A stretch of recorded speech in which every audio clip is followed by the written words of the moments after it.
Welcome to my party, we're just getting started. A life is a dream or a nightmare scarring. Hand me a drink, cause I think I'm going all in. Hey everybody, welcome back to the Red, Orange, and Blue podcast. I am your host as always, the Mexanadian, and we have got another hockey-filled show for you guys today because they are the only worthwhile team for Detroit sports that is currently playing and worth talking about, because the Pistons aren't worth talking about still. So, although they did win a game, which was okay, but it's whatever at this point. They're nothing really. Like, they've got three good players, and that's it. So, but this is going to be a pretty much all hockey episode, because I'm not watching the Super Bowl. I couldn't care less about the Super Bowl this year. It's a matchup between a team that nobody cares about and a team that nobody wants to win. So there's no incentive for me to watch it at all. I don't give a fuck about Taylor Swift. I don't give a fuck that Usher is playing the Super Bowl halftime show. I don't care about any of that. And from what I'm seeing on Twitter, all of the ads pretty much fucking suck. So it's just going to be hockey for today, and rightfully so, because there's a lot of stuff that I didn't cover last time because I ran out of time, but also a lot of stuff that has happened this week. So we're going to get into, right away, the Red Wings versus Canucks game, and boy, this was a tale of three games, essentially. The first period was pretty much all Red Wings. Lucas Raymond, 40 seconds in, has a beautiful goal where he just cooks the Vancouver defenseman, whose name I can't remember for the life of me, but just straight up cooks the dude, goes around DeSmith, and it's 1-0 Detroit coming out of the first. And then the second period came, the dreaded second period, and I don't know, I'm going to talk about this for a second. I don't know what is wrong with the Red Wings in the second period, but oh boy, are they bad. It's like they play the first period, and they lose, use all of their energy in the first period to get some sort of lead, and then they go into the second period just dead-watered, confused, like a lost child in a Walmart looking for their mommy, but their mommy already left the store because she's a horrible mom and left you in the store. So I don't know what the cause is, and I don't know if it's a coaching thing or if it's just a overall team thing. So that is something that's got to be fixed. I think I talked about this in the last episode as well. So it's definitely something that's got to be fixed, and it's definitely something that's got to be fixed fast, because if you pull that stuff in the playoffs, then you're not going to win in the playoffs. Because, yes, Detroit has they're in like the top 5, I think, for most third period comebacks, and that's not going to happen in the playoffs. So they have to find some way, whether it's doing something at the deadline, which I don't think they will, or just different strategies. I don't know. But if you're only going to play 40 minutes of a game, and that's the first and third period in the playoffs, you're not making it out of the first round. So after the Raymond goal and the dreaded second period came along, Raymond got bulldozed by Zadorov, and it was not a clean hit. It definitely was a high hit. Whether it was an intentional high hit or not, I don't know. I don't think it was, because Zadorov is taller than Raymond, but that's not an excuse, because I've seen a lot of Vancouver fans talking about this, saying Zaitsev, Jesus Christ, wrong Z name. Zadorov is like 6'3" or some shit like that, and Raymond's 5'10", 5'11".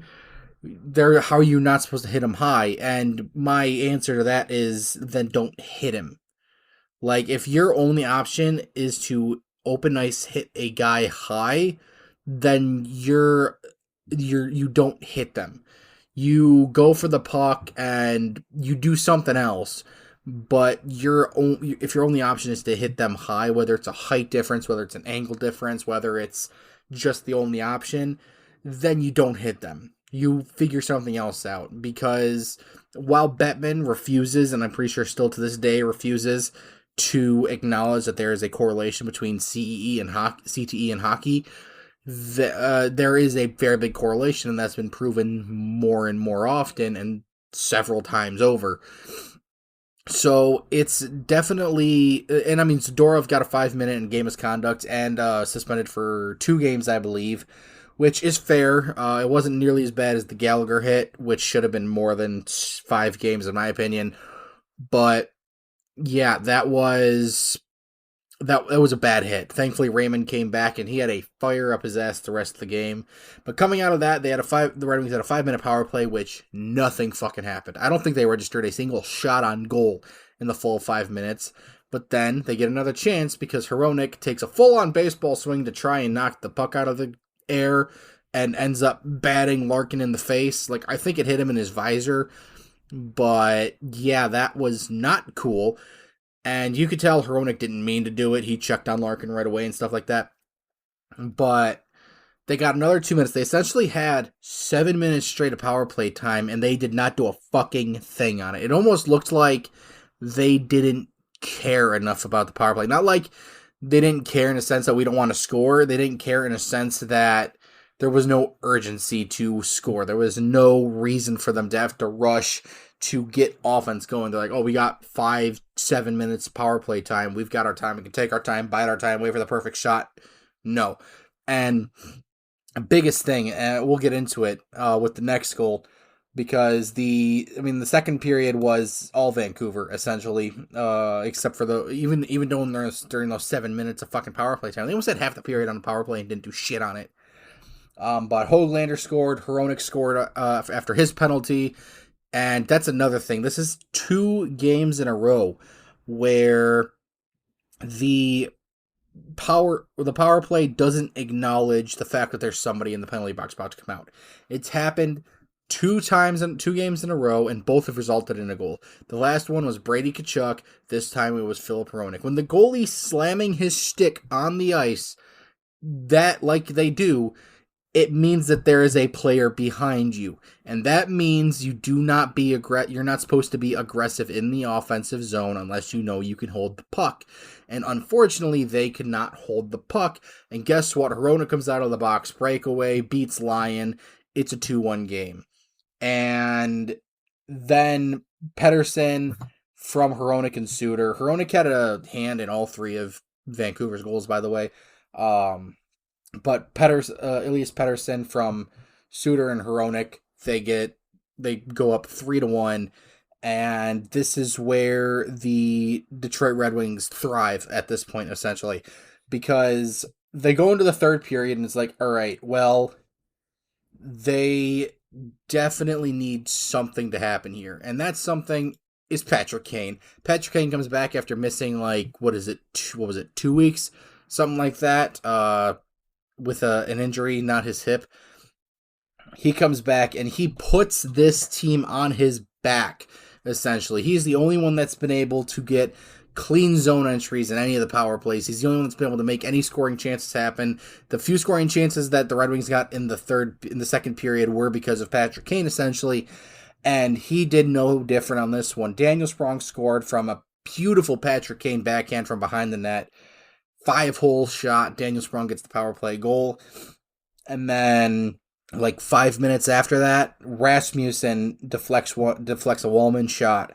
And it's all of a sudden a tie game. They go to overtime where the gritty happens.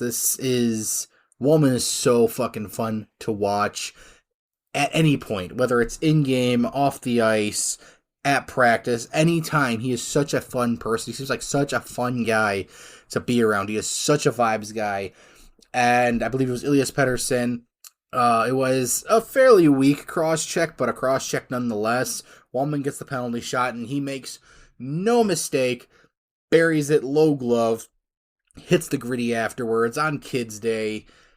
Boy, was it beautiful. And seeing Canucks and Penguins fans fucking implode from not even just Penguins fans. There were Sens fans that were imploding about it too, which we'll get into that. But watching the teams that Detroit has a rivalry with right now just straight up fucking implode about Walman hitting the gritty on Twitter was so fucking fun.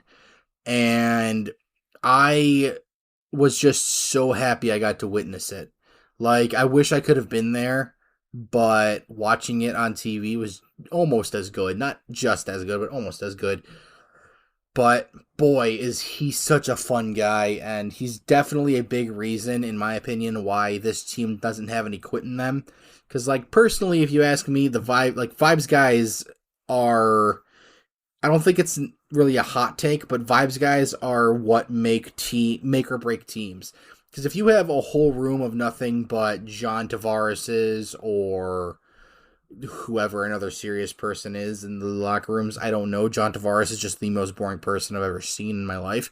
If you have a locker room full of John Tavares's, then no one's going to enjoy it. It's going to feel like a 9-to-5 job, and it's just going to be another day where you go out, play the sport, leave. That is all it's going to be. And having guys like Walman, like Fisher, like even Hull, having those guys in the locker room definitely boosts morale. It definitely makes your team feel like it's not hopeless.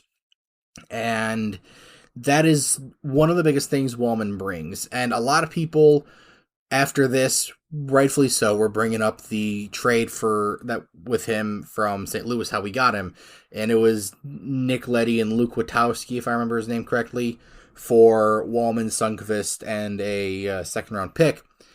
And, I mean, it's obvious Detroit won that trade, but it's because he was named first star, I believe, and when he was, throwing the shirt into the crowd and stuff like that, he came back and he did the jersey pull, and you could tell that this man loves Detroit so much, and Detroit loves him, because think about it, he came from St. Louis, where he was the 7th, 8th D-man on their blue line. He gets traded to Detroit, sits out for the first half of the season we have him, due to injury, comes in, plays third pairing minutes, injuries happen, Walman's playing good enough.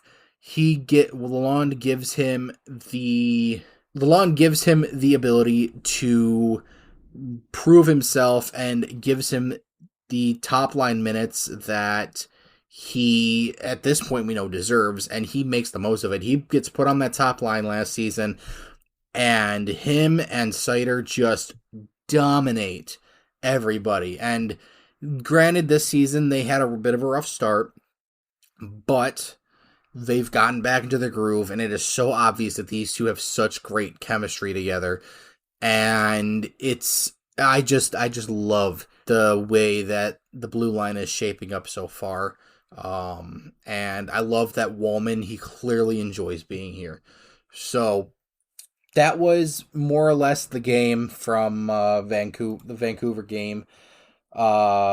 Detroit's upcoming schedule isn't necessarily what I would call an easy one, because they go on a bit of a West Coast swing here, a bit of a West Coast road trip. On Tuesday the 13th, they play Edmonton at 9 p.m. Then Thursday, they play Vancouver at 10 p.m., which is not cool. Saturday, Calgary at 4 p.m., also not very cool, but I can live with it. And then the 19th, that Monday, the week after, is at 3:30 p.m., weird-ass start time. They play Seattle. So it's not a difficult... I mean, it's going to be a difficult road trip, obviously, because these four teams aren't the same four teams that Detroit played last season. Because if you remember, last season, when Detroit went on their West Coast road trip, when they got to Canada, they beat Edmonton pretty handedly. They dummied Vancouver with 6 goals in both of their games, I believe. Calgary wasn't much of a challenge, and Seattle's been a thorn on their side, Detroit's side, since they came into the league. So that'll be fun to watch. Realistically, Detroit has competed at the top tier with a lot of these teams for the entirety of 2024 so far. So I can see them. They can beat Vancouver. We've seen that. They can beat Calgary. Seattle continues to be a thorn on their side, but if Detroit can keep their scoring up, then if Detroit gets their scoring up and plays solid defensively, I believe they win that. Edmonton will likely be the toughest opponent, which is odd to say, but Edmonton's pissed right now. They lost their win streak against Vegas, and then they come back, win a game against Anaheim, and then get shut out by LA last night. So it's very obvious that this Edmonton team is pissed with how they're coming out of that win streak. And yeah, so it's going to be a fun game regardless, I believe. And another big thing is, does Husso get a start in any of these games? Because you got to imagine Husso is back, and if he's back to form, which it looks like he may be from his AHL stint, that one game, he may be back to form. And if he is, where do you start him in any of these games? Do you start him against? Do you give him a shot and start him against Vancouver or in Edmonton, or do you play it a bit safe and start him against Calgary or Seattle? Personally, I think you start him against Calgary, because if Calgary keeps playing like they are now, it's going to be a decent challenge for him, but not too hard of a challenge because it's still Calgary in the end of the day. But yeah, that's Detroit's upcoming schedule. They are still in the second wild card spot, but they are tied with Toronto with 60 points each. Both are 1 point behind Tampa Bay, but points percentage wise, they do beat out Tampa Bay in that aspect. So Tampa Bay has had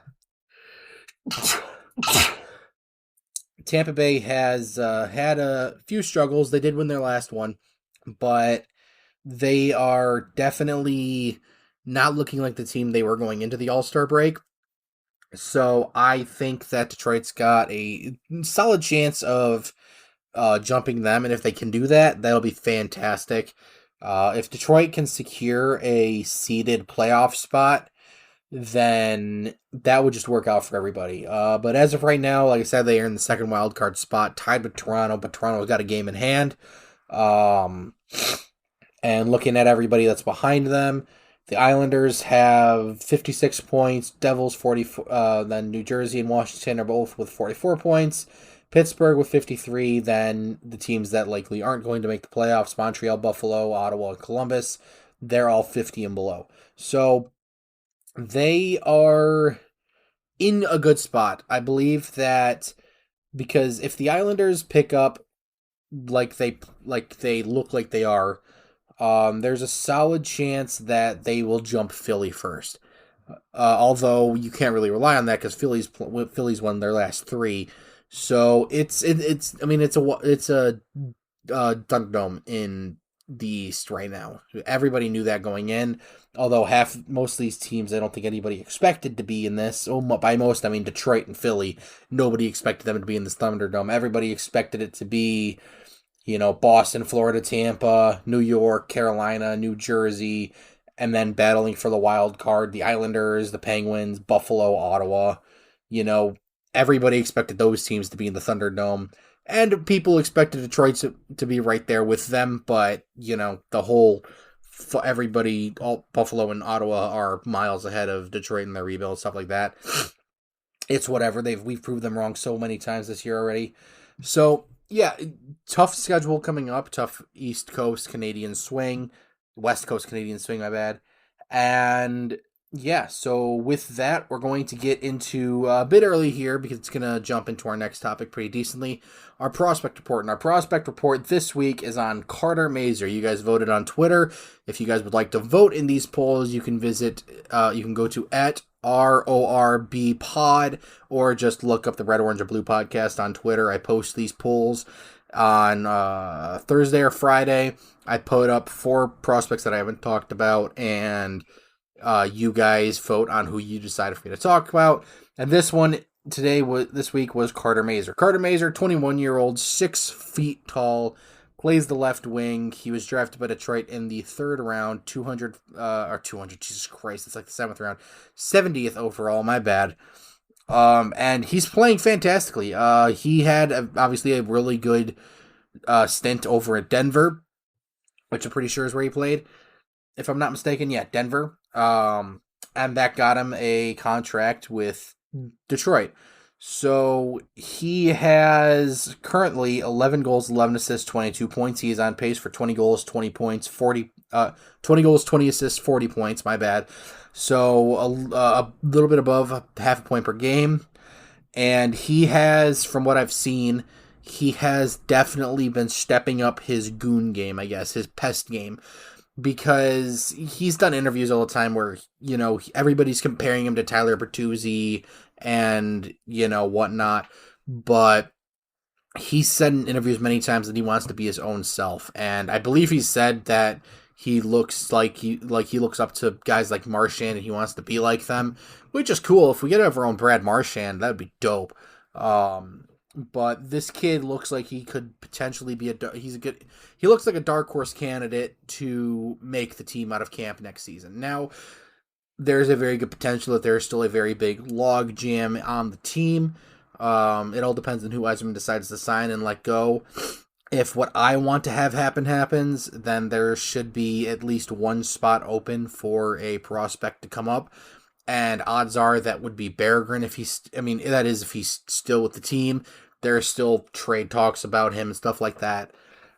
But if it's not Berggren, I could see Carter Mazur slipping right into that, because as it stands right now, the most ready prospects Detroit has, not counting Berggren, because I don't count Berggren as a prospect anymore. He played like 60 games last season, so I definitely don't count him as a prospect.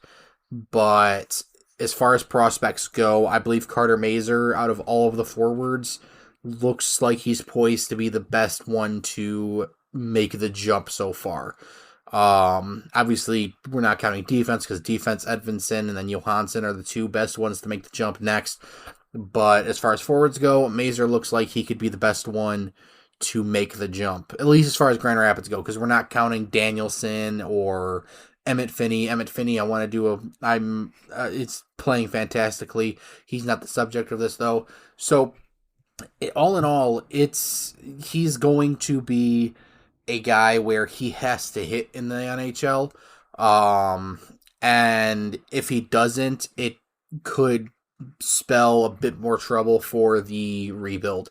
But I do believe, from what I've seen and how he plays, as long as he can put on a bit more NHL muscle, then he could 100%, I believe, slot into the lineup, be the goon we need, who can also score.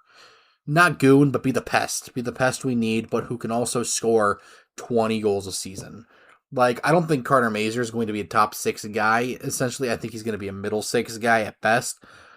But if he can be a goon that score, not a goon. He doesn't fight, as far as I know. But if he can be a pest that scores 20, 25 goals a season, hell yeah, all day, every day, sign this man. Like, he's going to be a fun player to watch, and I believe he's going to be a fan favorite for the fans when he eventually does make the jump. But with that being said, we're going to jump into something a bit different. We're going to jump into some Grand Rapids Griffins news, because their win streak of 7 just ended the other night, again with a 4-3 loss, I believe it was, against the Manitoba Moose in the shootout. And this Grand Rapids Griffins team has a whole different aura about them in 2024.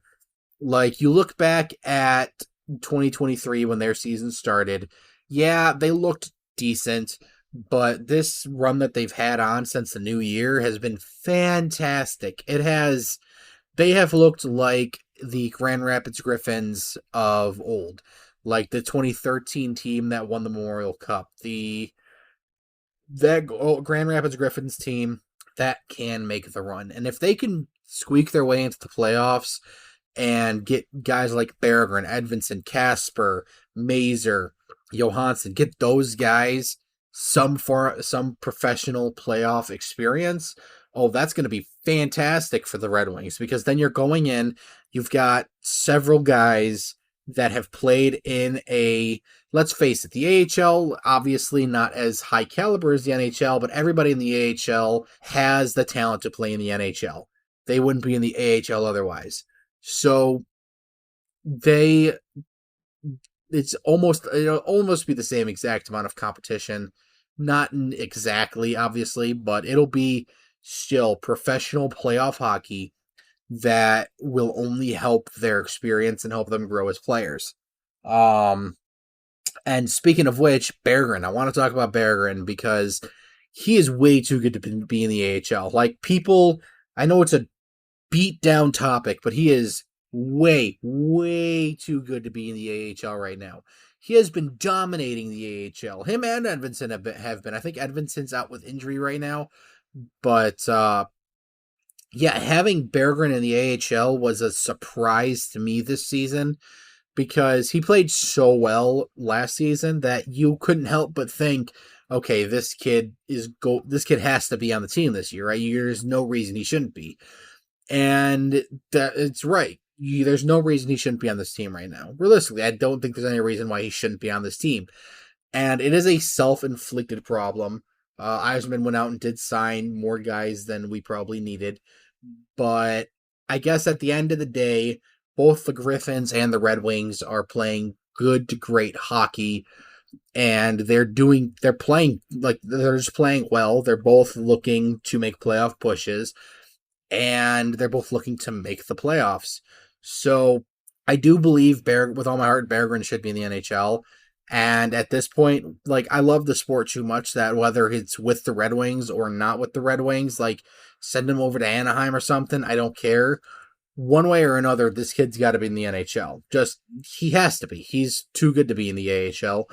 And as a fan of hockey, that's not something I want to see. There's no reason that talent should not be showcased in the best league in the world. But other Griffins news, Nolan Stevens was put on unconditional waivers for the purpose of termination. I don't know anything about it. That just came out like randomly. But Nolan Stevens, he was signed earlier this year to a league minimum contract, two-way deal. And he's just kind of there on the Griffins. I haven't seen anything really from him. He just seems like I said, he's just kind of there. But yeah, Nolan Stevens fans, I'm sorry, but he's gone. But with that being said, we're going to get into some of the more spicy topics, and that is some NHL news. And the big one on today's news cycle is the Morgan Rielly hit on Ridly Greig, I think it's Greg, in their game, in the Toronto-Ottawa game last night. Oh boy, was that a fucking hit. Jesus Christ. Now, I've seen a lot of people talking about this completely different ways, and we're going to get into all of them. But my side of, and my view of it is, if you, like, I love what Ridly Greig did. Honestly, I do. Steve Dangle put it great. He said it pretty well in that Ridly Greig did what he was supposed to do, and that was entertain the fans that were there. And he was there to entertain his fans, the fans of the Senators, I should say. And that's what he did. And it was fantastic. It was some rock star shit. Sorry. And if you guys have been living under a rock and you don't know, then Ridly Greig, it was the final minute or so of their game against Toronto. He got a breakaway on an empty net. He went in, took a full-on clapper to the empty net, scored. And Morgan Rielly, because it hurt his feelings or some shit, went and just cross-checked him in the face. Like, full-blown, full extension, cross-check to the face, into the glass. And, like, while I understand you've got to, like, Ridly Greig had to have known that after that he was going to have to answer in some way, shape, or form. But in no way did I think that should have been a full-on two-handed cross-check to the side of the dude's face. Like, there is no reason whatsoever that should have happened. And it's indicative of the entire Leafs and Ottawa organizations, essentially, in that, you know, Ottawa's gaining a reputation of being pests. They're gaining a reputation of being goons and whatnot. And this fit with their brand. I can't say that I don't like it, because I like what Greig did. And I also like what Rielly did. Now, he did it in the wrong way, mind you. I will never be a fan of headshots. And I will never advocate for headshots.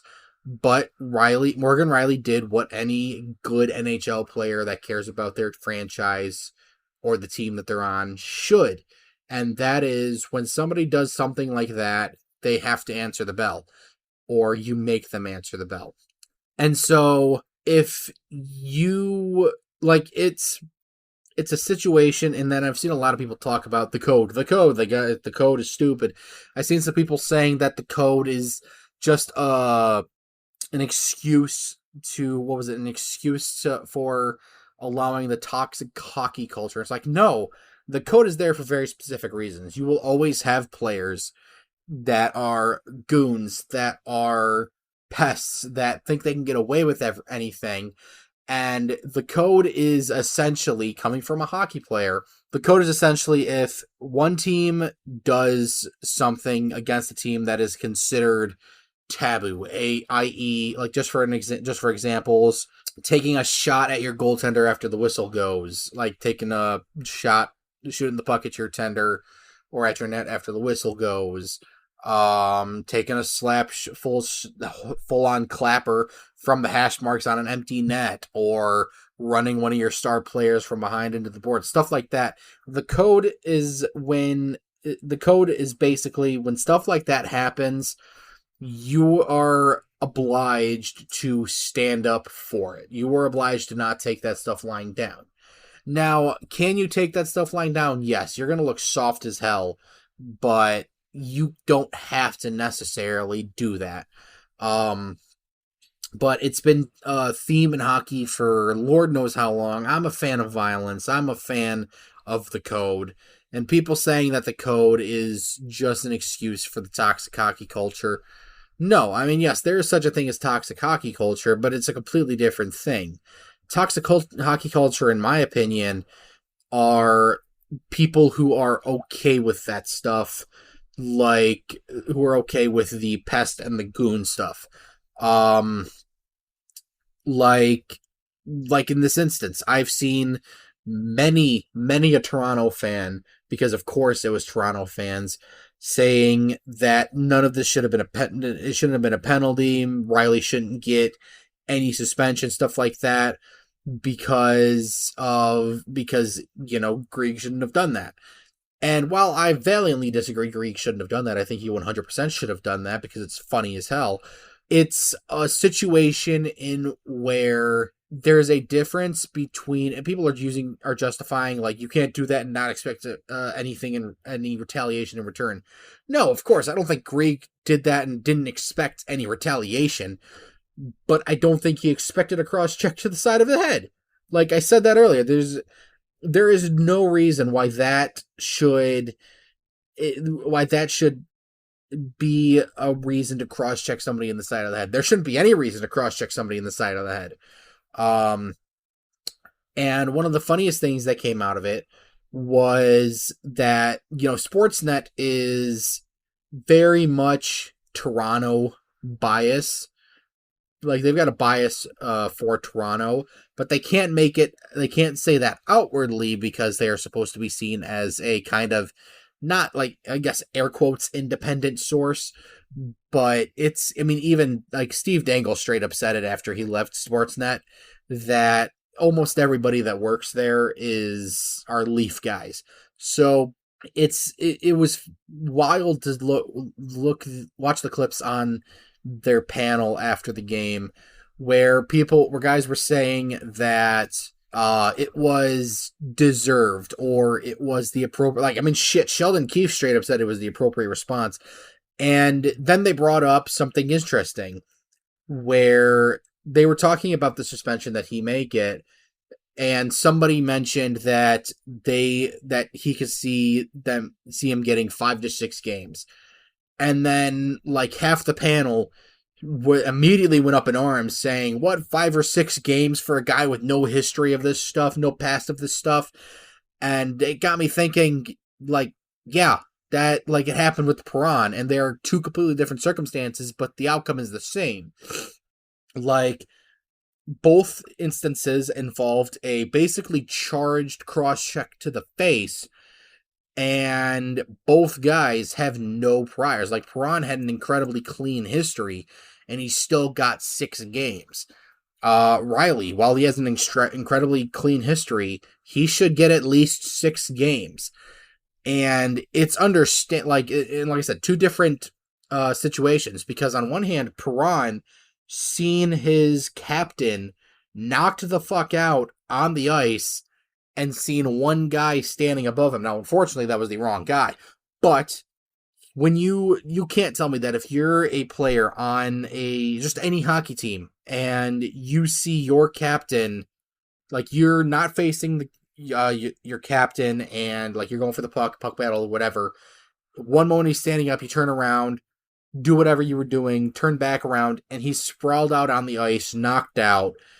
You're not going, or you can't tell me you're not going to do something about it. Now, like I said, unfortunately, Prawn went about it the wrong way. A, he went after the wrong guy, and B, he straight up, no hesitation, cross-checked him right in the face. But also, it's, it was he was seeing red moments, he seen his captain knocked out, and he just wasn't thinking, essentially. To where in the other option, Morgan Rielly did it because his feelings were hurt. That's essentially what it boils down to. Like, I agree that Morgan Rielly should have done something, but he went about it the very wrong way, and it's no different than the Perron hit, except this one was, like I said, different circumstances. Perron saw his captain knocked out, Rielly had his fifis hurt.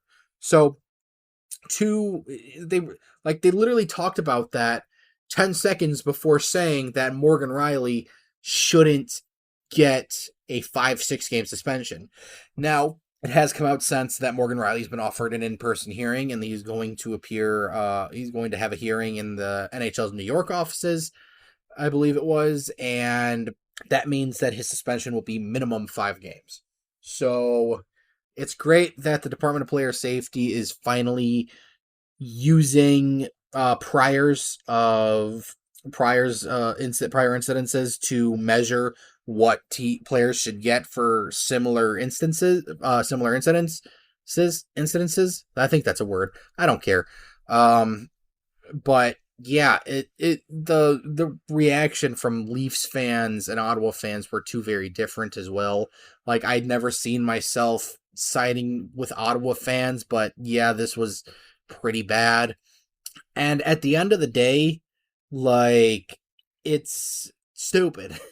Like, it's stupid. Like, the code's stupid. We all know the code's stupid. Is it an important part of the game at this point? Yes, but it doesn't make it less stupid. Hockey's a stupid sport in general, played by stupid people, and that's why we all love it. Like, you have to be some sort like, everybody who plays hockey has some form of manic in them, no matter how small, because there's no way a completely sane person decides at some point in their life, hey, I want to put on knife shoes and skate 30-40 miles per hour on a sheet of ice and have people run into me at that speed and run into people at that speed. Like, hell, people, like, blocking shots go up to 100 plus miles an hour.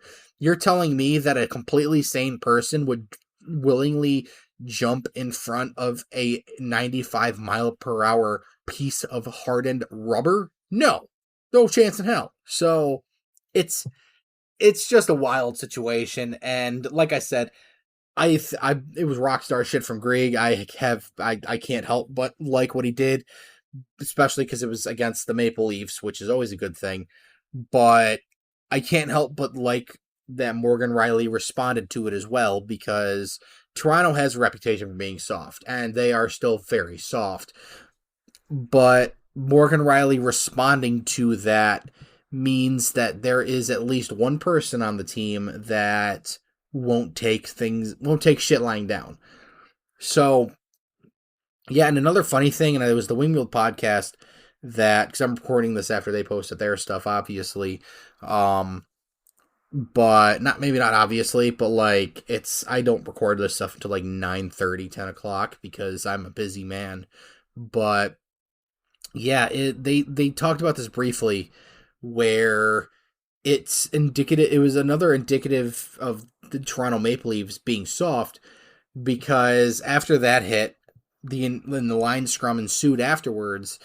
The entirety of Ottawa's the entirety of the Ottawa line that was on the ice at the time jumped in to protect their guy, to where if you watched, Matthews, Marner, and Tavares were all not in the pile. Like, Matthews and Tavares were tied up with guys outside of the pile, and Marner skated in. There were two Senators on the outside of the initial bubble that was ganging up on Morgan Rielly, and he just skated in, stood there like, what's going on? I don't know what's going on.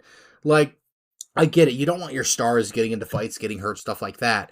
But you also can't have, like, that's your captain and your two assistants, like alternate captains, that are just standing there watching. Like, you that can't happen.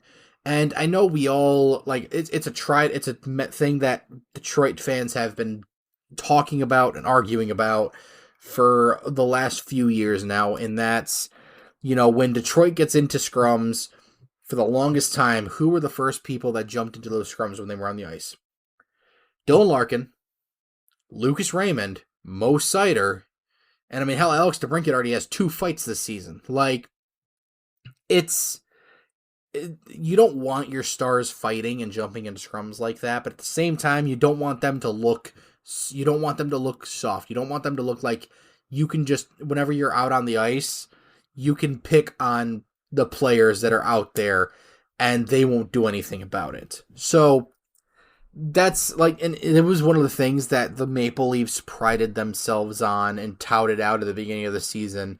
They're going to have more grit, more snot. They're going to be tougher to play against. And like, you brought in Ryan Reeves and signed him to like a $4 million 3-year deal. Like, and what has that done? It's done fucking nothing.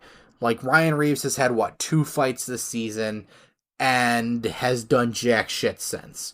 It's just an incredible situation over in Toronto, and you can't have that look, especially not when you're battling for a playoff spot, because they're right there on the cusp of losing a playoff spot. Like, 1 or 2 more losses for Toronto and 1 or 2 more wins for the Islanders, Toronto could very well be being out of the playoffs, looking in. Like, that is a very real scenario. So that's just my take on it. I do, like I said, it's a very difficult thing to grasp. Not very difficult, but like, it's a complex thing to grasp, because on one hand, yes, I like that Greig did it, but at the same time, he probably shouldn't have done it. Or at the very least, if he was going to do it, he should have been prepared for anything. And then on the other hand, you've got Morgan Rielly, who took exception to that and stood up for his team in that way, which is great, but he cross-checked dude in the face. So my guess is that Morgan Rielly's, I mean, he's going to get at least 5 games because it's an in-person hearing. My guess is that he'll probably get 6. There is a potential for a hair more, like 1 more game, because of the situation. Like, it was like the last 2 minutes of the game, and it was an empty netter. There was no instigation. There was nothing. So he might get another game just for that. But yeah, that's my take on it. Also, with that, there is the talks about Arizona relocating. We're getting into the stuff that I missed last episode because I ran out of time. But Arizona is looking more and more and more like they are going to relocate. Now, this is the last I'm going to talk about Arizona, first and last time, I guess, that I'm going to talk about Arizona that doesn't involve something on ice happening, or the announcement that they have land and they're going to build an arena, or that they're relocating. So basically, Marty Walsh, head of the NHLPA, he just ripped in to the Arizona Coyotes during a meeting with, I think it was an owners meeting or something like that. I can't remember what it was, but he ripped into the Coyotes. And it was a lot of talks about, there was a lot of talk, like they've had 2 deadlines that they hadn't met with getting this land situation. They originally put in a bid for 200 acres of land where they were going to build an arena. And when the estimate came out with how much it was going to be, they couldn't afford it.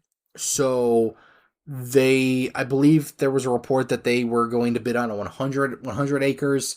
I don't know if that came true or if that was just a speculation. But yeah, Arizona's a wild thing. I think at this point, like even Gary Bettman, he's not going to come out right out and say it because that'll have ramifications, and Gary Bettman's a lawyer at the end of the day. But Gary Bettman has made it subtly known that he is running out of patience with the Coyotes. And a lot of that had to do with the owner of the Utah Jazz, their company or whatever it was, putting out a statement saying that they are interested in a hockey team.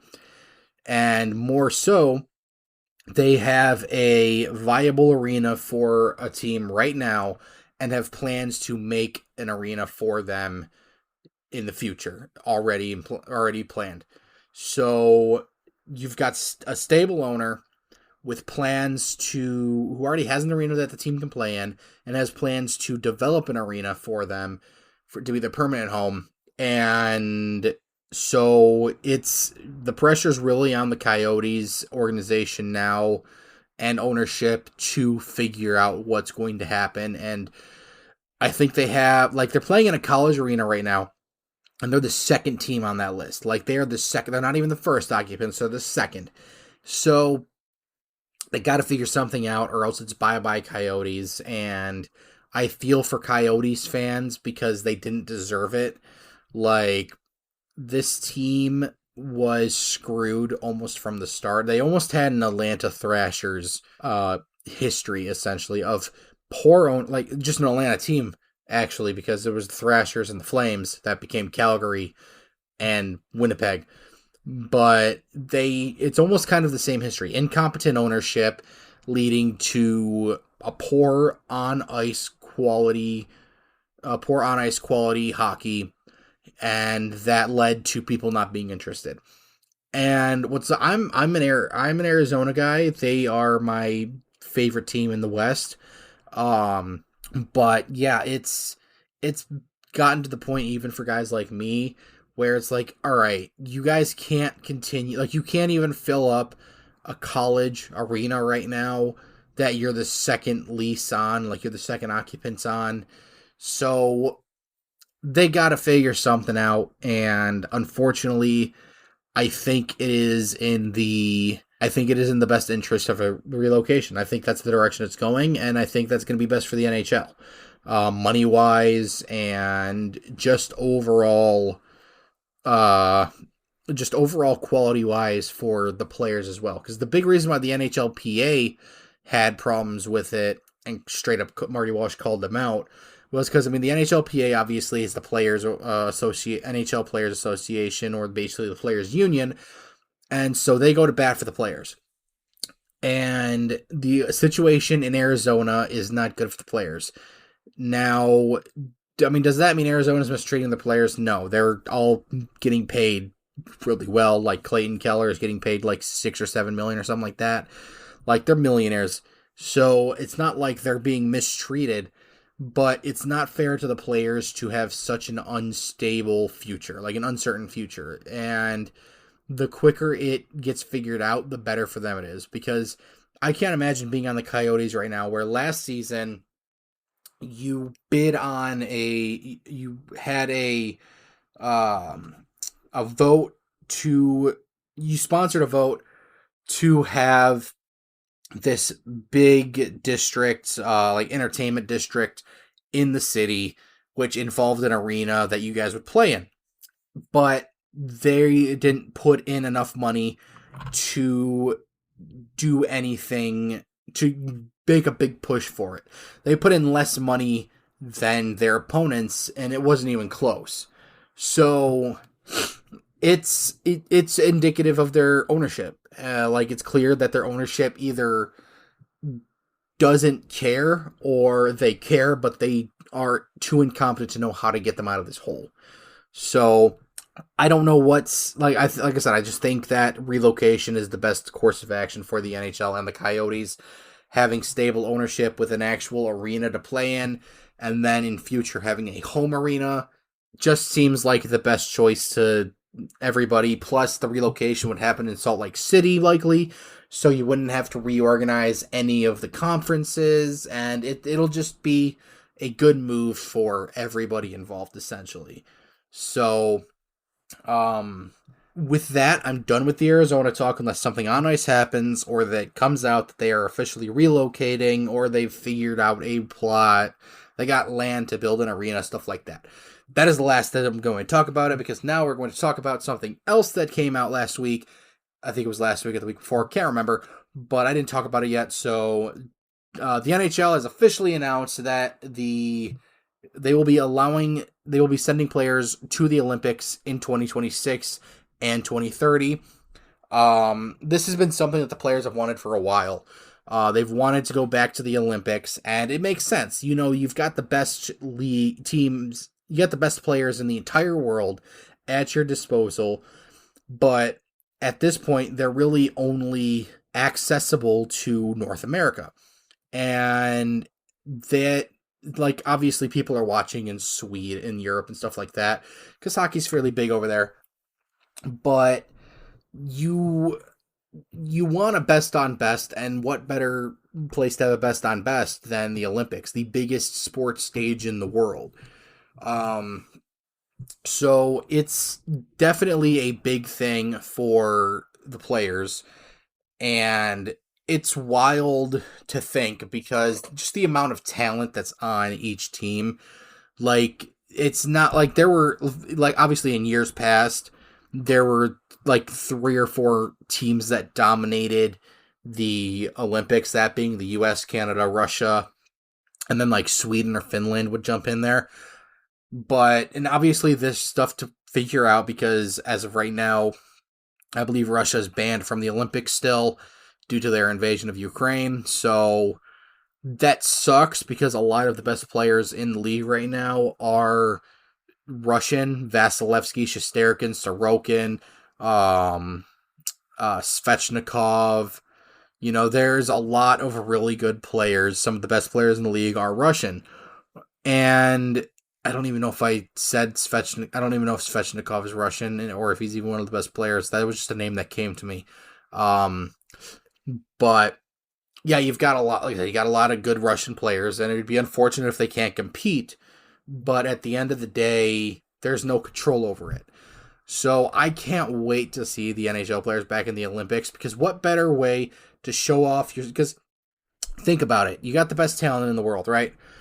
Okay, well, who are the poster boys of your league for the best league and most talented league in the world?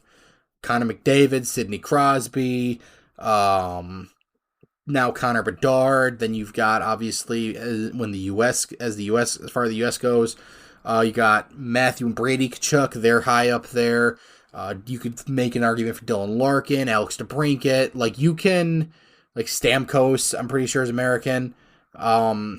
So yeah, you've got a lot of high-end talent just in the United States and Canada, and that's not even talking about the upcoming German hockey. Like German hockey is exploding right now, and it's showing in the league right now because the 3 best Germans in the league right now are Draisaitl, Stützle, and Seider. And Draisaitl is arguably the second best player in the world.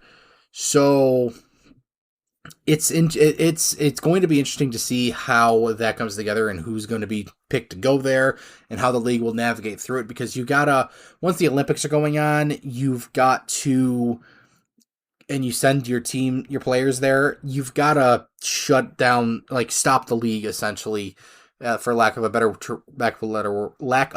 word, and not have there be any games for like a week or so.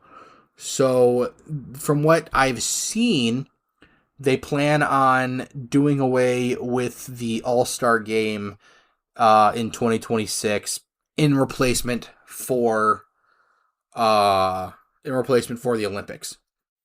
So it's definitely going to be fun to see them. And like I said, it's going to be fun to see NHL players back in the Olympics. Best on best hockey is so much fun. Which brings me to the next version of this, which is the NHL's Four Nations Cup. Four Nations Cup, something like that. Basically, obviously, I'm sure everybody knows about this, and I believe it's next season they're going to do it. The Four Nations Cup is going to be a 4-team tournament it's going to be the best of, United States, Canada, Finland, and Sweden, which is unfortunate because there's a lot of European hockey that has a lot of good players in the league. Like I said, Germany with Seider, Stützle, and Draisaitl.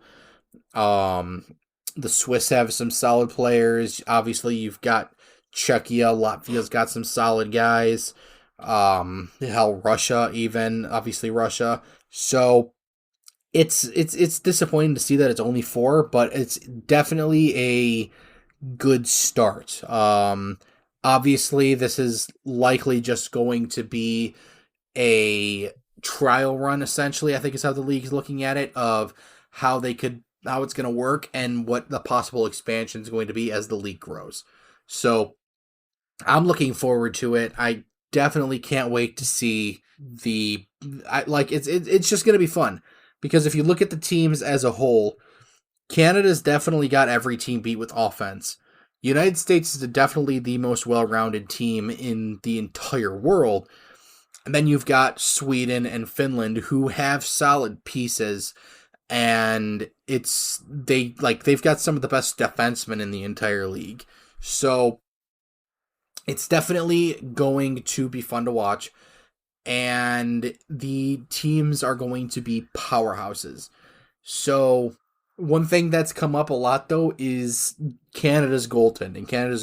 There's not a lot of good goaltenders, and they lost who was likely going to be their best shot at it in Carter Hart because of the Team Canada scandal.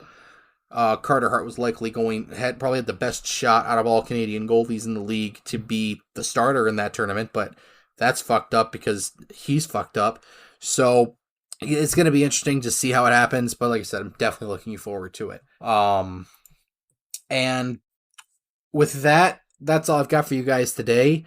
So I do hope you guys enjoyed this episode of the Red, Orange, and Blue podcast. I was and still am your host, the Mexanadian. You can follow me at @the_Mexanadian on Twitter.